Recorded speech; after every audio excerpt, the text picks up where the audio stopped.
Bonjour et bienvenue à notre série de balados, Les troubles neurocognitifs, parlons-en. Dans cette série, nous nous entretenons avec des francophones aux quatre coins du Canada qui vivent avec des troubles neurocognitifs majeurs, des proches aidants, des chercheurs et des intervenants afin de mieux comprendre comment les personnes atteintes et leurs proches se sont adaptés à la vie avec un trouble neurocognitif majeur.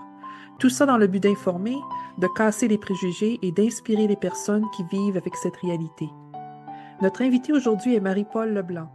Originaire de la péninsule acadienne au Nouveau-Brunswick, Marie-Paul habite maintenant à Moncton où elle occupe le poste de coordonnatrice des événements et philanthropie pour la Société Alzheimer du Nouveau-Brunswick.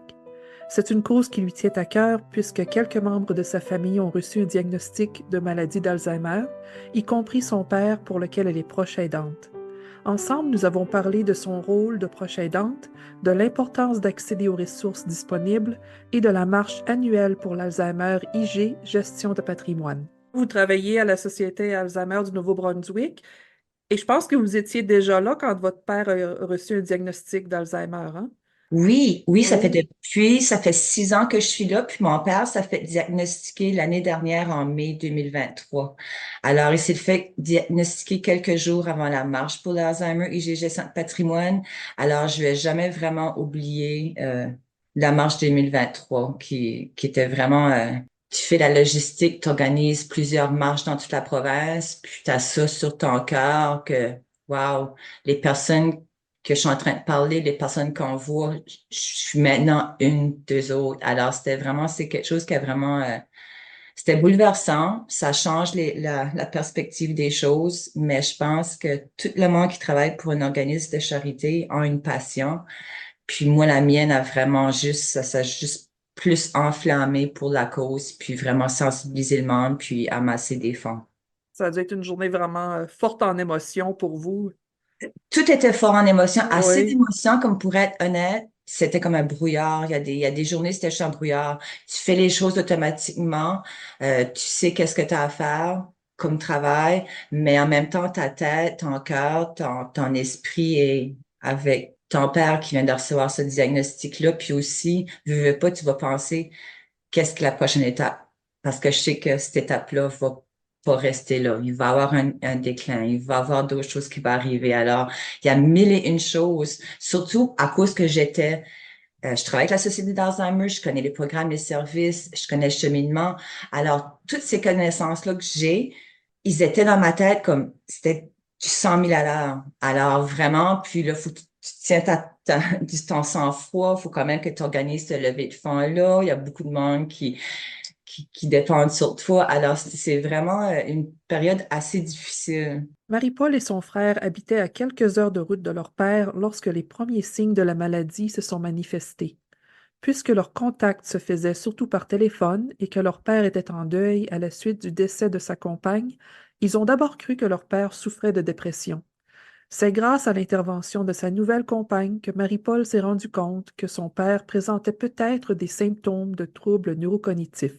Étant donné qu'on habite chacun, moi puis mon frère et mon père, on habite vraiment comme l'autre bout à l'autre de la province, on lui parlait beaucoup au téléphone.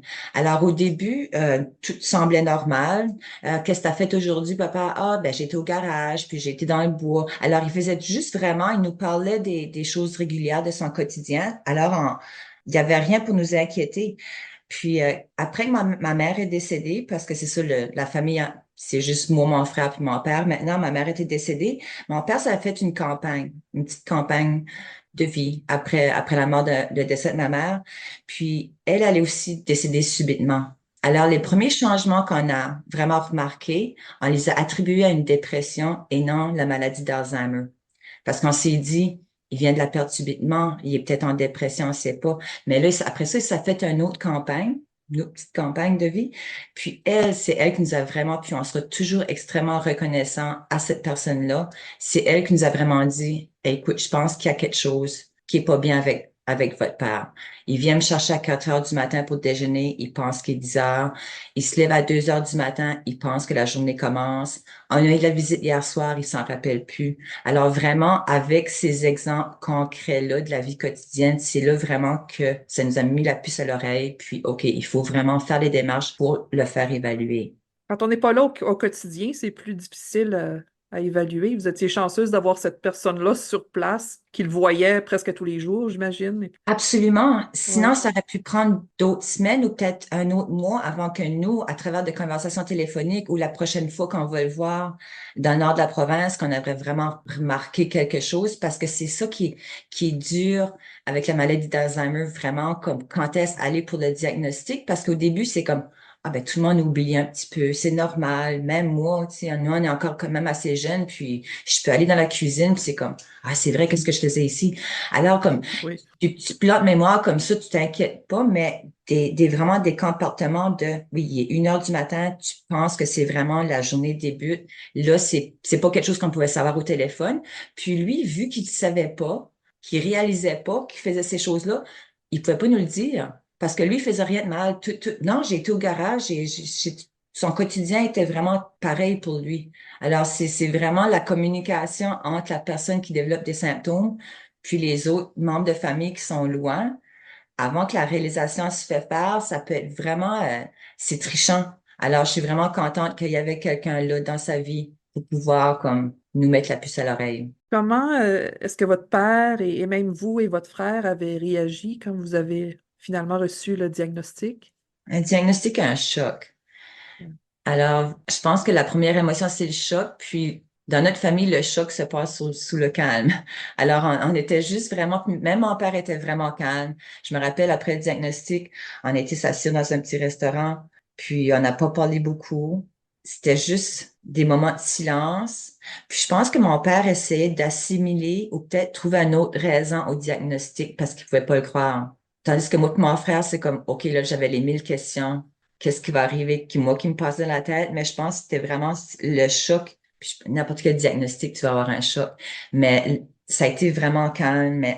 Qu'est-ce que j'ai aimé, par exemple, puis qu'on a eu la chance d'avoir, c'est que la première clinique de mémoire MINT au Nouveau-Brunswick a ouvert quelques mois avant qu'il y a eu son diagnostic. Alors, au lieu d'attendre des mois et des mois avec un spécialiste, un autre spécialiste, on a vraiment pu aller dans cette clinique-là, qui a des professionnels sous le même toit, avec des tests, que le diagnostic arrive la même journée. Ça, c'est incroyable. Je suis assez contente, puis on est vraiment chanceux d'avoir eu accès à cette clinique-là. Après le diagnostic, par exemple, à cause que mon père reste à l'autre bout de la province, il fallait le laisser aller par lui-même chez eux, puis moi et mon frère retourner à la maison. Puis après ça, comme on voulait pas lui enlever ses clés d'auto, mais il fallait le faire. On voulait pas le déraciner de son petit coin de pays, mais il fallait le faire. Il, il fallait faire des décisions qui étaient vraiment dures à faire pour nous, puis qu'on aurait voulu éviter. Mais c'est son bien-être, sa sécurité. On met nos sentiments de côté pour penser plus à lui.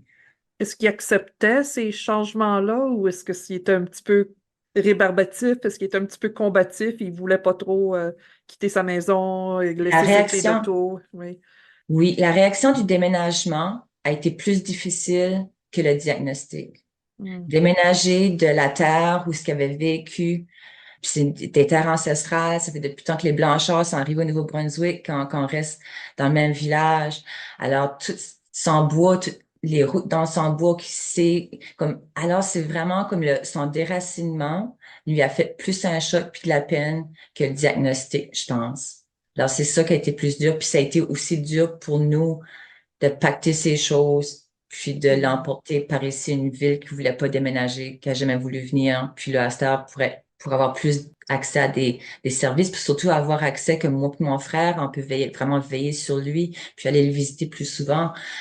C'était des décisions qui sont pas faciles à faire du tout. Comme bien des familles, Marie-Paul et son frère ont dû prendre des décisions très difficiles pour assurer le bien-être et la sécurité de leur père, qui acceptait mal cette perte d'autonomie. C'était vraiment quelque chose qui a eu de la misère à comprendre puis à accepter, c'est sa perte d'autonomie.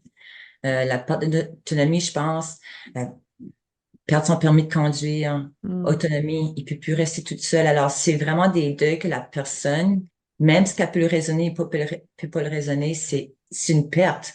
Puis c'est gros, surtout pour un homme qui a toujours été autonome, père de famille, puis tout ça, qu'est-ce que tu veux dire? Comme, je te donne mes clés d'auto. Alors, comme il y a beaucoup de choses que les proches aidants, faut qu'on fait par sécurité puis par besoin puis pour leur bien-être, mais ça déchire le cœur vraiment à chaque étape.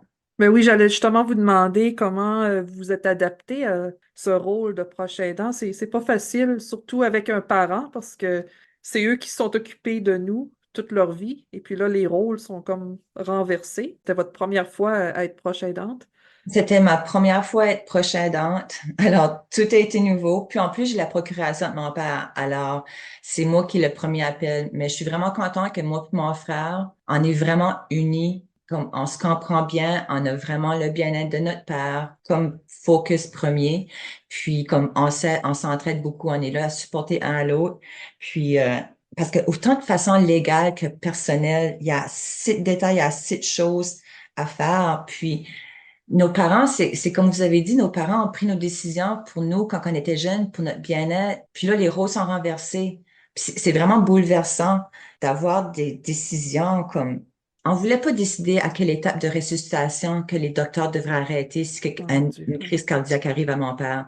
Alors, des décisions comme ça bouleverse une vie. Puis je suis vraiment contente que mon frère est là avec moi. Puis j'ai le support de la Société Alzheimer. Comme vraiment, tu peux pas naviguer ça toute seule. C'est vraiment important d'être bien entouré quand on est proche aidant, puis tout le support que vous recevez de vos collègues à la Société Alzheimer du Nouveau-Brunswick, c'est le même support que n'importe quel citoyen du Nouveau-Brunswick pourrait recevoir s'il prenait le téléphone puis il disait ma mère vient d'être diagnostiquée avec l'Alzheimer, je sais pas quoi faire. Alors, ça démontre Exactement. l'importance d'aller chercher de l'aide.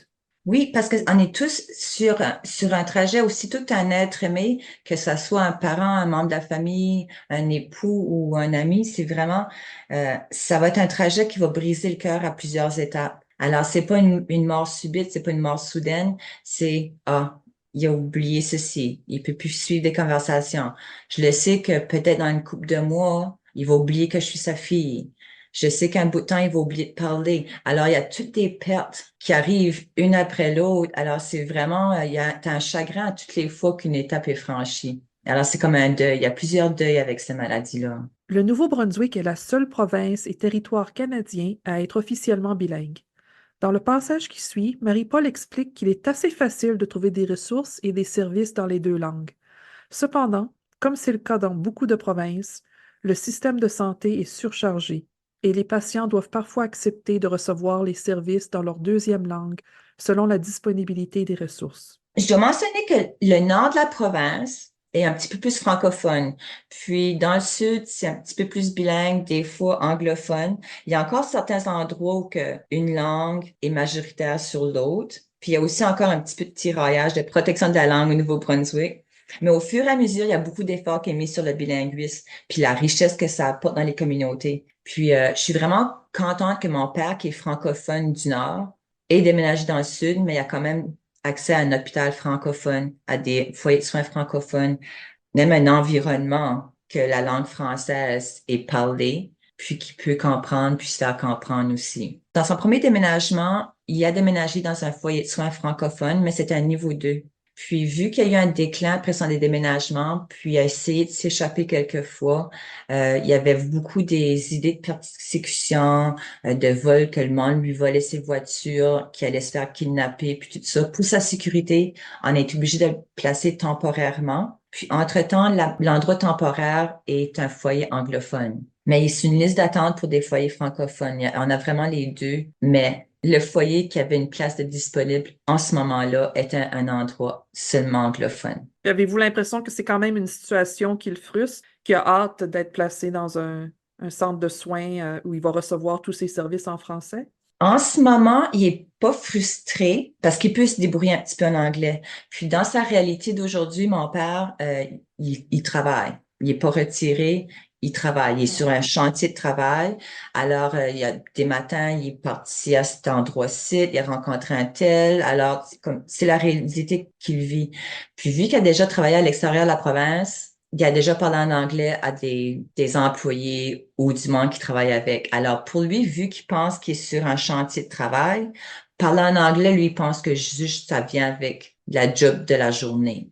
Alors, il est pas OK. encore, il est pas encore frustré, mais l'environnement et la sympathie du personnel n'en fait beaucoup pour son bien-être, puis il va un petit peu au-delà du langage, là. Pour le moment, le père de Marie-Paul s'accommode bien de son séjour dans un centre de soins où on parle majoritairement l'anglais. Malgré tout, Marie-Paul espère qu'une chambre va bientôt s'ouvrir dans un foyer francophone, car il sera de plus en plus important pour son père d'avoir accès à des services dans sa langue première à mesure que sa maladie progresse. Avec la maladie d'Alzheimer, les communications peuvent parfois être frustrantes. Comme je suis plus capable de raisonner avec mon père. C'est comme je vous disais, s'il m'a dit qu'il a été travailler à la Mecque ce matin, je lui dis, ah, mais tu travailles fort. Alors, j'embarque vraiment dans sa réalité. Mais lorsqu'une maladie affecte la mémoire, ça affecte aussi la manière de s'exprimer. Alors, exprimer un sentiment peut être frustrant. Un raisonnement, ça peut être une source de frustration puis d'agitation pour eux autres parce qu'ils comprennent pas quand on comprend pas. Alors, le fait de toute façon dans une langue seconde, c'est pas idéal, surtout quand on sait qu'il va perdre l'habilité de communiquer au complet.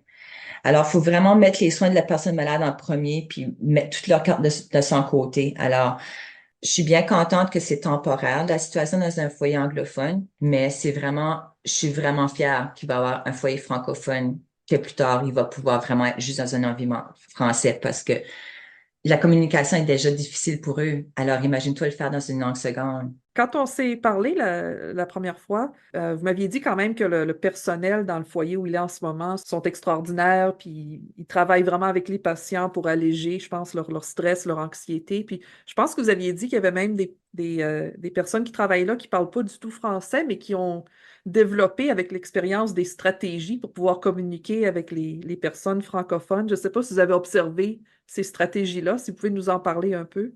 Absolument. Puis c'est quelque chose, je pense que l'empathie humaine est quelque chose de extraordinaire à voir, puis à être témoin de, parce que le personnel des foyers sont la plupart bilingues, mais les préposés sont anglophones dans le foyer où qu'il est.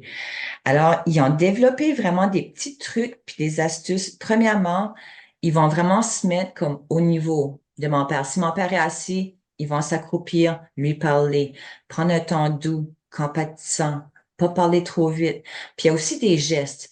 Ils vont pointer. Maintenant, si c'est pour les repas, ils vont apprendre quelques mots. Poulet, poisson. Alors, ils vont vraiment essayer, comme c'est vraiment comme touchant à voir comment qu'ils essayent vraiment de mettre la personne calme, la faire sentir, comme vraiment avoir un environnement inclusif, un sourire, un temps amical et doux fait vraiment de l'expérience favorable, surtout quand ça vient au dîner, quand il faut vraiment avoir une conversation, puis des choses comme ça. Puis vraiment, c'est beau à voir. Alors, ils compensent le manque de langage par le gestuel, par le ton de la voix, par juste être doux.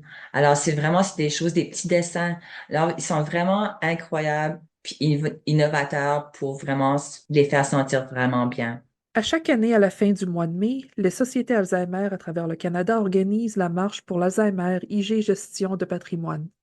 Cette marche annuelle est la plus grande collecte de fonds au pays pour la maladie d'Alzheimer et autres troubles neurocognitifs. Puisque ce balado sera mis en ligne à la fin du mois d'avril, j'ai demandé à Marie-Paul de nous parler de cet événement. Alors, c'est S'il vous vraiment un plaît. mouvement national, puis je suis vraiment contente de pouvoir dire, parce que la nouvelle est juste sortie la semaine dernière, que la Marche pour l'Alzheimer IG Gestion de patrimoine est au numéro 8 des top levées de fonds à travers le Canada. Alors, Wow. c'est vraiment un super succès. Puis, c'est toujours le dernier week-end du mois de mai. Ah, le Alors, dernier, OK. le dernier week-end, oui. Au Nouveau-Brunswick, nous, c'est le 25 et le 26 à travers le Canada. Mais nous, au Nouveau-Brunswick, ça va être le dimanche 26 mai. Puis, il va y avoir 7 différentes marches à travers le Nouveau-Brunswick. Puis, même si vous voulez juste venir vous réunir avec nous le dimanche 26 mai, on va vous accueillir à bras ouverts. C'est vraiment, on veut aussi sensibiliser le public. Oui, la levée de fonds est vraiment l'activité principale, mais la sensibilisation du public, l'éducation du public est vraiment quelque chose qui nous tient à cœur. Fait comme nous, au Nouveau-Brunswick, les dernières années, qu'est-ce qu'on a fait? C'est pour sensibiliser le public, c'est à travers la marche, on met des petites affiches avec des statistiques, avec nos programmes et nos services. Alors vraiment, c'est comme un angle d'éducation à notre marche. Alors oui, il va y avoir une activité physique, mais aussi on veut que le monde en apprenne sur qu'est-ce qu'on fait, qu'est-ce qu'on peut leur apporter. Parce que c'est assez souvent que je vais rencontrer quelqu'un, puis ils disent, oh, Marie-Paul, où est-ce que tu travailles? Puis je travaille pour la Société Alzheimer du Nouveau-Brunswick.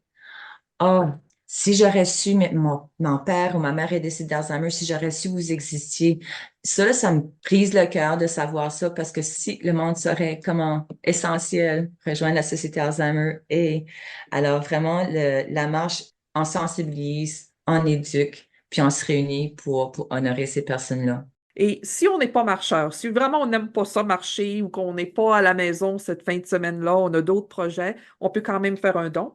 Absolument. Puis Oui. c'est super facile. Puis ça donne bien parce que notre site est live présentement. Puis les personnes peuvent juste aller à www.marchepourlalzheimer.ca. Puis de ce site-là, vous pouvez choisir votre province, vous pouvez choisir votre ville, vous pouvez choisir même une personne ou une équipe où vous voulez faire un don. Le site est vraiment convivial et super simple à faire. Où est-ce que les gens peuvent obtenir plus d'informations à propos de l'Alzheimer et puis à propos des services que vous offrez à la Société Alzheimer? J'aimerais demander aux personnes de téléphoner la Société Alzheimer près de chez eux. Même si le diagnostic n'a pas encore eu lieu, même si le monde pense, oh, mon parent ou mon proche commence à avoir des troubles de mémoire, n'hésitez pas, on peut être là avant le diagnostic, puis après le diagnostic. Le cheminement d'un trouble neurocognitif, que ce soit la personne, un proche aidant, un membre de la famille ou un ami, ça doit pas se vivre tout seul. Puis le support est l'une des choses les plus importantes, puis absolument essentielles, parce que c'est difficile de naviguer le système de santé. C'est difficile de naviguer même la vague d'émotions que tu as à passer à travers. Ouais. L'aide est la meilleure chose à faire, puis la société est là à bras ouverts pour accompagner. Alors, je demande vraiment sincèrement du fond du cœur, si quelqu'un a des doutes, s'il vous plaît, rejoignez la Société Alzheimer près de chez vous. C'est ce qui conclut cet épisode. Nous remercions encore notre invitée, Marie-Paul Leblanc. Pendant notre conversation, Marie-Paul a souligné à quel point il est important d'être bien entouré et d'avoir accès à des services spécialisés lorsqu'un de nos proches reçoit un diagnostic de maladie d'Alzheimer. Nous vous encourageons donc à communiquer avec la Société Alzheimer près de chez vous si vous désirez obtenir plus d'informations sur leurs services, ainsi que sur la marche pour l'Alzheimer IG Gestion de patrimoine. Nous vous rappelons que la marche pour l'Alzheimer cette année aura lieu la fin de semaine du 25 et 26 mai. Nous vous invitons donc à enfiler vos chaussures et à vous joindre à la marche. Comme toujours, nous remercions nos partenaires, la Société Alzheimer de l'Ontario, le Centre d'éducation et de recherche sur le vieillissement et la santé de l'Université Lakehead à Thunder Bay, Ontario, ainsi que l'Agence de la santé publique du Canada pour leur soutien financier. Cette série de balados est produite par Joanne Chalifour, chargée de projet, Daniel Hubert, ingénieur du son, et votre animatrice Ingrid Gagnon. Pour plus d'informations sur notre série, veuillez consulter notre site web au www.dementiadialogue.ca. Merci d'avoir été des nôtres.